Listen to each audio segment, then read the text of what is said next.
Friends, एक बार फिर से स्वागत है आपका मेरे इस चैनल संध्या ट्यूटोरियल। तो इस वीडियो में आज हम पढ़ेंगे 6th क्लास की संस्कृत, जिसका फर्स्ट चैप्टर है संस्कृत वर्णमाला। पहले हम इस लेसन के बारे में पढ़ेंगे, उसके बाद हम नेक्स्ट वीडियो में इसकी एक्सरसाइज पढ़ेंगे। अगर आपको मेरी ये वीडियो पसंद आती है तो मेरी वीडियो को लाइक दीजिए और इसे ज़्यादा से ज़्यादा शेयर करें और मेरे चैनल को सब्सक्राइब करना ना भूलें। तो चलिए स्टार्ट करते हैं हम आज का वीडियो। ये हमारा फर्स्ट चैप्टर है संस्कृत वर्णमाला। इसमें हम पढ़ेंगे स्वर और व्यंजन के बारे में। सबसे पहले हमें ये पता होना चाहिए कि वर्णमाला किसे कहते हैं। वर्णमाला कहते हैं वर्णों के समूह को। वर्णों के समूह को वर्णमाला कहा जाता है। वर्ण जो है वो भाषा की सबसे छोटी इकाई होती है। कहते हैं संस्कृत वर्णमाला में कुल 46 वर्ण हैं, जिन्हें हम दो भागों में बांटते हैं। एक है स्वर और एक व्यंजन। तो टोटल कितने वर्ण हैं? 46। और ये दो भागों में इन्हें बांटा गया है। एक होते हैं स्वर और एक होते हैं व्यंजन। स्वर किसे कहते हैं? सबसे पहले हम पढ़ेंगे स्वर। तो स्वर किसे कहते हैं? कहते हैं वे वर्ण जिनके उच्चारण में हमें किसी दूसरे वर्ण की आवश्यकता नहीं होती, यानी कि कोई सहायता नहीं लेनी पड़ती। ऐसे वर्ण जिनके उच्चारण में हमें किसी अन्य वर्ण की सहायता नहीं लेनी होती, ये स्वर कहलाते हैं। तो संस्कृत भाषा में स्वर कितने होते हैं? 13 स्वर हैं। टोटल वर्ण है 46, जिसमें से स्वर हैं 13। और स्वरों को हम 3 भागों में बांटते हैं। स्वर कितनी तरह के होते हैं? ये 3 तरह के होते हैं। 3 कौन कौन से होते हैं? ह्रस्व स्वर, दीर्घ स्वर, संयुक्त स्वर। ह्रस्व स्वर, दीर्घ स्वर और संयुक्त स्वर। अब ह्रस्व स्वर क्या होते हैं? कहते हैं ऐसे स्वर जिनके उच्चारण में कम समय लगता है। कम यानी कि बहुत कम समय लगता है। ऐसे स्वर जिनके उच्चारण में बहुत कम समय लगता है, उन्हें हम ह्रस्व स्वर कहते हैं। अब ये कौन से हैं? कहते हैं जैसे छोटा अ, छोटी ई, छोटा उ, री, री। जो री है उस स्वर का प्रयोग अब नहीं होता। तो ह्रस्व स्वर कौन से हुए? कि जिन स्वरों के उच्चारण में बहुत कम समय लगता है वो कहलाते हैं ह्रस्व स्वर। अब दीर्घ स्वर कौन से होते हैं? दीर्घ स्वर वो होते हैं कि जिन स्वरों के उच्चारण में ह्रस्व स्वर से दुगना समय लगता है। जिनके उच्चारण में ह्रस्व स्वर से दुगना समय लगता है वो कहलाते हैं दीर्घ स्वर। और ये दीर्घ स्वर कौन से हैं? बड़ा आ, बड़ी ई, बड़ा उ, री। तो ह्रस्व स्वर थे छोटा अ, छोटी ई, छोटा उ, री। और दीर्घ बड़ा आ, बड़ी ई, बड़ा उ, री। थर्ड आता है संयुक्त स्वर। जैसे आप नेम से ही समझ गए होंगे, संयुक्त मीन्स मिला जुला, जो 2 स्वरों की सहायता से मिलकर बनते हैं। अब संयुक्त स्वर का आप क्या लिखोगे? कि इन स्वरों का निर्माण जो है 2 असमान स्वरों के मेल से होता है। असमान मतलब जो एक जैसे नहीं होते, तो वो कहलाते हैं संयुक्त स्वर।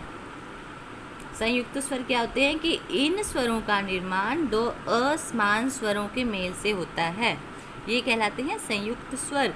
जैसे इसमें देखो छोटी ए भी है, बड़ी ए, छोटा ओ, बड़ा ओ, तो ये दोनों को मिलकर बन गए। तो हमारे स्वर कितनी तरह के हुए? 3 तरह के। पहला है ह्रस्व स्वर, सेकंड है दीर्घ स्वर और थर्ड है संयुक्त स्वर। तो स्वर कितने हैं संस्कृत वर्णमाला में? 13। टोटल कितने वर्ण हैं? 46। नेक्स्ट पढ़ेंगे हम व्यंजन। व्यंजन कितने होते हैं? 33। 13 स्वर और व्यंजन कितने हैं? 33। व्यंजन क्या होते हैं? कहते हैं कि ये जो व्यंजन लिखते हैं हम, इनके पैर में हलंत आता है। जब किसी व्यंजन के पैर में हलंत लग जाता है तो वो आधा अक्षर कहलाता है। इनका उच्चारण यानी कि ये जो व्यंजन है, इनका उच्चारण स्वरों के बिना नहीं हो सकता, संभव ही नहीं है। तो टोटल व्यंजन 33 है। और ये व्यंजन जब हम लिखते हैं तो इनके पैर में हलंत लगता है। हलंत का मतलब हलंत लगने से आधा वर्ड बन जाता है, आधा अक्षर। प्रत्येक व्यंजन को जिस स्वर का साथ मिलता है वह व्यंजन वैसा ही रूप धर लेता है। और उसका उच्चारण हम उसी स्वरूप के अनुसार करते हैं। तो व्यंजन की टाइप भी अब 3 हैं। 3 तरह के व्यंजन होते हैं, स्पर्श व्यंजन,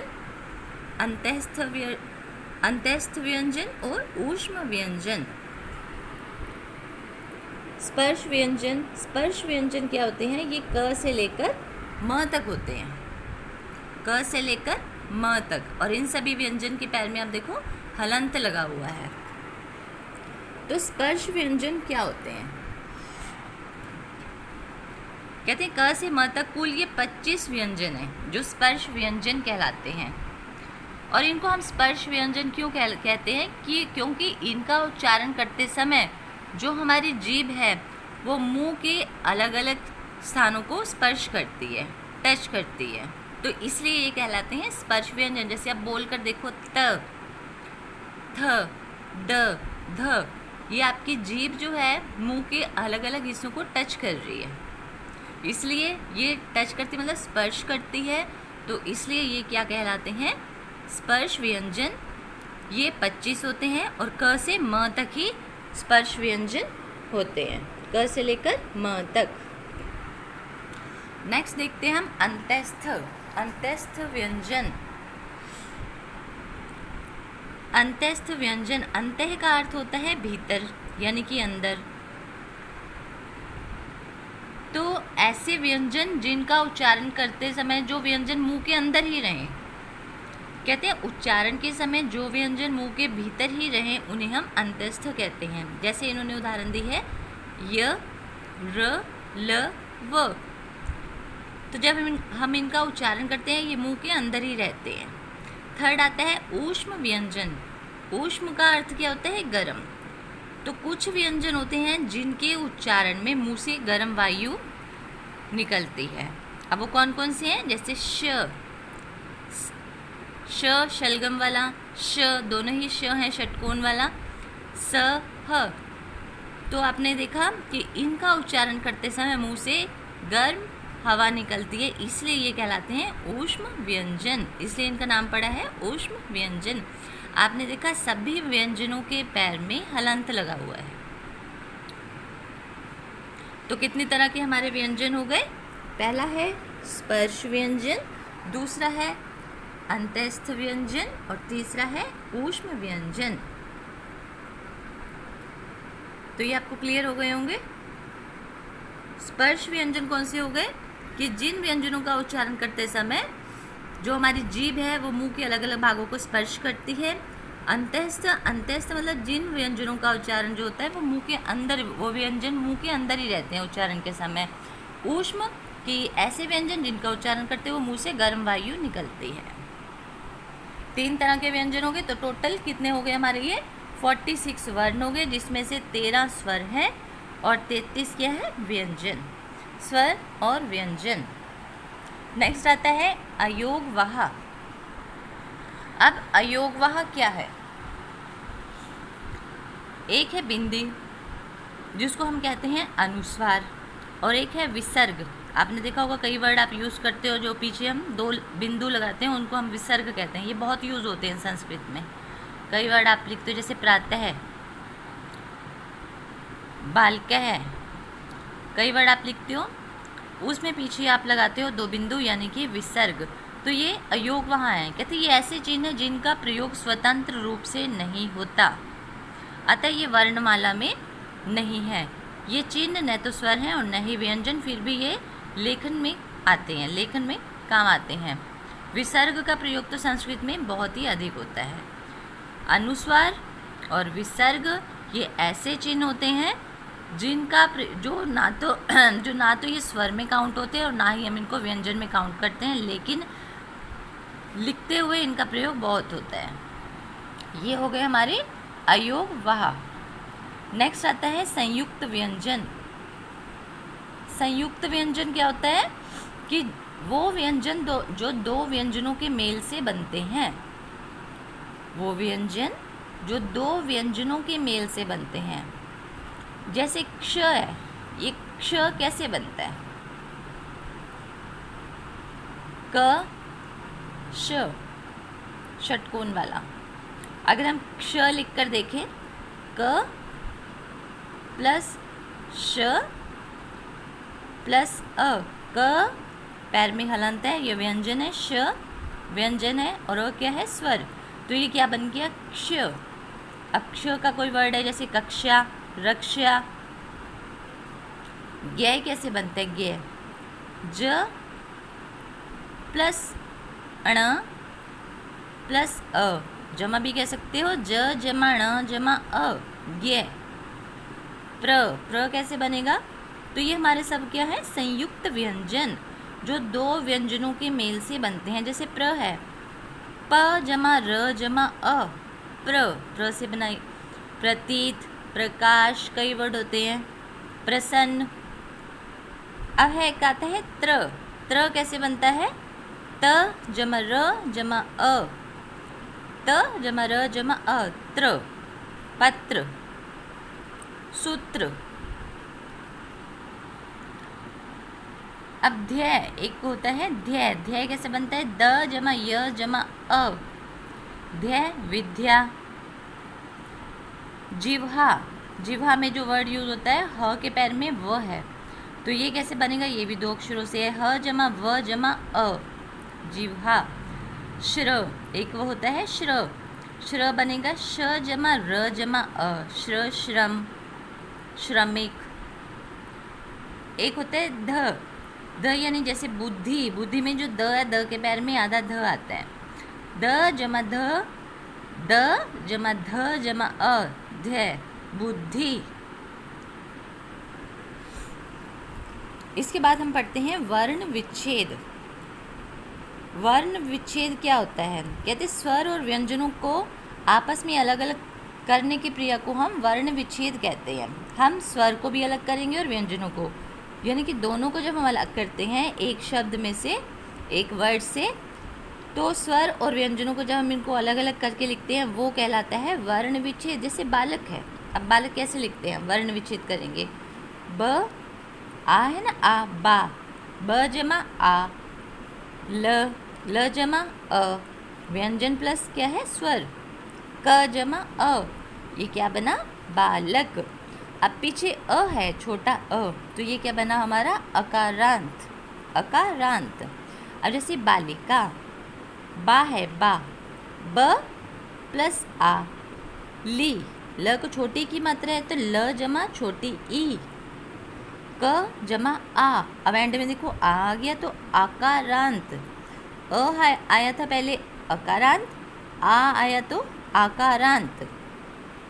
मति, म और त को छोटी की मात्रा कैसे बनेगा, म जमा अ, त जमा छोटी ई, मात्रा के हिसाब से हम डालेंगे वहाँ पर छोटी ई और बड़ी ई। मति में छोटी ई है ना, तो छोटी ई आ गया। अब इकारांत हो गया, ये एंड में देखो आप जो अक्षर आएगा वो होगा वहाँ पर, इकारांत।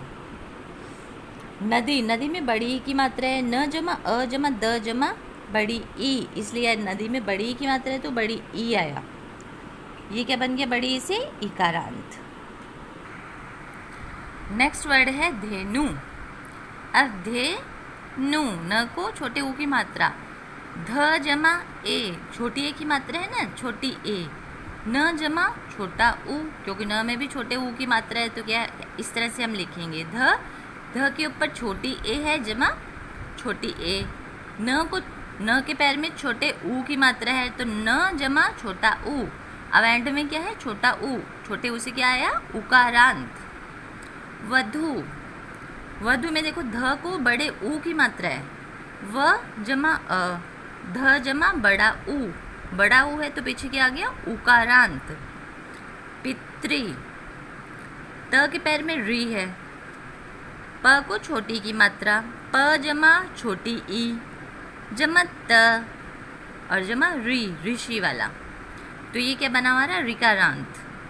महत, म जमा ह, इसमें कोई मात्रा नहीं है, त, तो कैसे लिखोगे, म जमा अ, ह जमा अ, त के पैर में है हलांत, तो हम एंड में क्या लिख देंगे वहाँ पर, हलंत।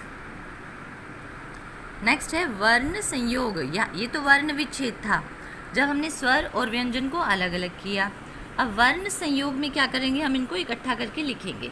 स्वर एवं व्यंजन को आपस में जोड़ने की प्रक्रिया को वर्ण संयोग कहते हैं। उसका ऑपोजिट हो गया ना वर्ण विच्छेद का, वर्ण संयोग, जब हम दोनों को आपस में जोड़ कर लिखेंगे, स्वर और व्यंजन को आपस में मिलाकर लिखेंगे। तो जैसे ये जनक है, अब इन्होंने ये स्वर और व्यंजन को अलग करके दिया है। ज जमा अ जमा न जमा अ, ज न क जमा अ, कोई मात्रा नहीं है तो क्या बना ये जनक। यज्ञ है, नेक्स्ट वर्ड यज्ञ कैसे बना, य जमा अ, य ज जमा अण, य बनता है, जमा अ, तो क्या बना ये यज्ञ। द जमा ए, देखो छोटी ए, दे। व जमा अ, व। त जमा आ, ता, क्या बना देवता। नेक्स्ट है म जमा ई, देखो म जमा छोटी ई, मी। त जमा र, त र क्या बनते हैं त्र, जमा अ, क्या बना ये मित्र। क जमा श जमा अ, क्ष। म जमा आ, श जमा ई, ल जमा अ, तो क जमा श जमा अ क्या बना क्ष, क्ष। मा, म जमा आ मा, श जमा ई, बड़ी है तो शी, बड़ी की मात्रा श को, ल क्षमाशील। ल जमा अ, ल। त जमा ता, लता। इस तरह से जोड़ जोड़ के लिखते हैं। व जमा छोटी ई, वी। द जमा य, क्या बनते हैं ध्य, विद्या। आ, विद्या। ल य जमा अ, विद्यालय, य जमा य, विद्यालय। प जमा र जमा अ, क्या बना प्र, प्र कैसे बनता है प जमा र, प्र। ग जमा ग, त जमा छोटी ई, त को छोटी की मात्रा दे दो, क्या बना प्रगति। तो ये हमने क्या पढ़ा, वर्ण संयोग, जिसमें स्वर और व्यंजन मिले हुए थे, जुड़े हुए थे। सॉरी, वर्ण संयोग में क्या है कि स्वर और व्यंजन को हम जोड़ेंगे आपस में। तो ये सब खोल खोल कर जब लिखे पड़े, वर्ण विच्छेद किया हुआ है, तो इनको हम जब जोड़ कर लिखते हैं तो वो क्या बन जाता है हमारा वर्ण संयोग। जब हम इनको खोल कर लिखते हैं वो बनता है वर्ण विच्छेद। तो इन पॉइंट्स को भी, ये विशेष पॉइंट्स होते हैं, इनको देख लीजिए। इसमें से फिलअप्स वगैरह बनकर आ जाते हैं। तो पूरा चैप्टर जब आपने पढ़ लिया तो ये भी आपको समझ में आ जाएगा। जैसे वर्ण भाषा की सबसे छोटी इकाई होती है, भाषा की सबसे छोटी इकाई क्या होती है, वर्ण। स्वर कितनी तरह के हैं, 3 तरह के। कौन कौन से, ऋस्व, दीर्घ और संयुक्त। व्यंजन भी 3 तरह के होते हैं, कौन कौन से, स्पर्श, अंत्यस्थ और ऊष्म व्यंजन। 2 व्यंजनों के मेल से संयुक्त व्यंजन बनते हैं। स्वर और व्यंजन मिलने पर क्या होता है, वर्ण संयोग। जब हम स्वर और व्यंजनों को अलग करते हैं वो क्या बनता है हमारा वर्ण विच्छेद। तो ये हमने पढ़ा फर्स्ट चैप्टर, जो क्या है संस्कृत वर्णमाला, यानी कि इसमें स्वर व्यंजन के बारे में बताया गया था। तो होप करती हूँ कि आपको मेरा ये वीडियो समझ में आया होगा। जो मैंने पॉइंट्स बताए हैं ये समझ में आए होंगे। अगर आपको मेरा ये वीडियो पसंद आता है तो मेरी वीडियो को लाइक दीजिए, इसे ज़्यादा से ज़्यादा शेयर कीजिए और मेरे चैनल को सब्सक्राइब करना ना भूलें। Thank you. नेक्स्ट वीडियो में हम करेंगे इसकी एक्सरसाइज।